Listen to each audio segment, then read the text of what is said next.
একটি কবিতা বলবো। কবিতার নাম স্বাধীন করো দেশ, কবির নাম বিকাশ যশ।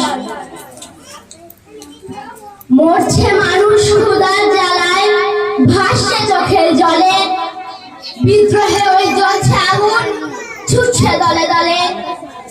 বেকার যুবক দিশেহারা, নেই বুঝি তার দাম, ফাঁসির দড়ি পড়ছে গলায়, হাজারো ক্ষুদিরাম। অস্ত্র ধরো ঝাঁসির রানী, মুক্ত করো ভয়, মাতঙ্গিনী মাতুল আওয়াজ বিশ্ব জগৎময়। নজরুলের ওই বিষের পাশি বাজুক রুদ্র তেজে, রবি ঠাকুরের গানের ভেলা উঠুক আবার সেজে। যাবা বিবেক বিবেকানন্দ, থাকুক আলোয় দেশ, নেতাজি তুমি ওরাও ধ্বজা, স্বাধীন করো দেশ। আসসালামু আলাইকুম ওয়া রাহমাতুল্লাহি ওয়া বারাকাতুহু। দারুণ কথা বলেছে আমাদের